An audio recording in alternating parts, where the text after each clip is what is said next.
അധികാരത്തിലേറിയാൽ പിന്നെ എല്ലാം മറക്കുന്ന ഭരണാധികാരികളുടെ കഥകൾ പലതവണ നമ്മൾ കേട്ടിട്ടുണ്ട്. തൃശ്ശൂരിൽ നടക്കുന്ന അന്താരാഷ്ട്ര നാടകോത്സവ വേദിയിലെത്തിയ ദ നെറ്റ്സ് എന്ന നാടകം സിംഹാസനത്തിൽ മതിമറന്നുകൊണ്ട് തൻ്റെ ശക്തിയെ ദുരുപയോഗം ചെയ്യുന്ന രാജാവിനെ പ്രേക്ഷകർക്ക് മുന്നിലേക്ക് എത്തിക്കുകയാണ്. ദ നെറ്റ്സിൽ പാവയെ രാഷ്ട്രീയ ആയുധമാക്കുകയാണ് നാടക പ്രവർത്തക അനുരൂപ Roy. Order of council to give to the judge of the books. Immediately to such and such a quarter where you will find 4 shapes.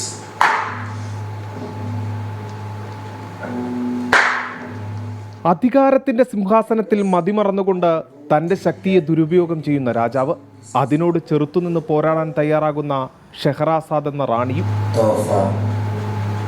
I believe this is maybe a dream, but if that is so, then it is a long. മനുഷ്യബന്ധങ്ങളുടെ ദൗർബല്യങ്ങളും ആധുനിക സമൂഹത്തിലെ ഒറ്റപ്പെടലും നാടകം കൃത്യമായി വരച്ചുകാട്ടി.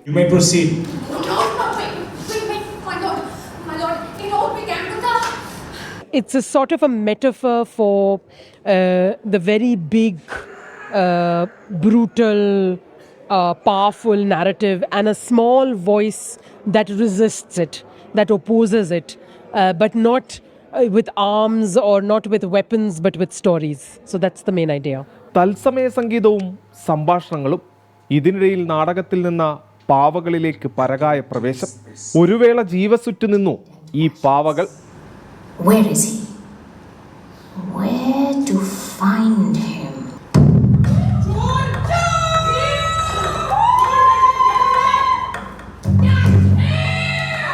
രാത്രിയിൽ വിവാഹം ചെയ്ത ശേഷം രാവിലെ തന്റെ ഭാര്യയെ കൊലപ്പെടുത്തുന്ന രാജാവിന്റെ സ്ഥിരം പ്രവണതയെ വെല്ലുവിളിക്കുന്ന നായിക. കഥാപാത്രം അതിജീവനത്തിന്റെ അടയാളമായി മാറി.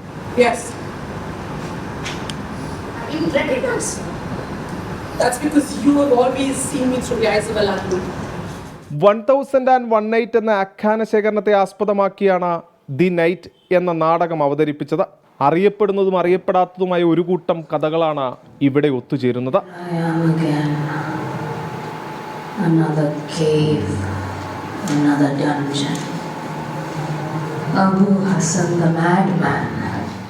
ക്യാമറാമാൻ ബിനേഷ് ബാബുരാജിനൊപ്പം സൂരജ് സജി, 24.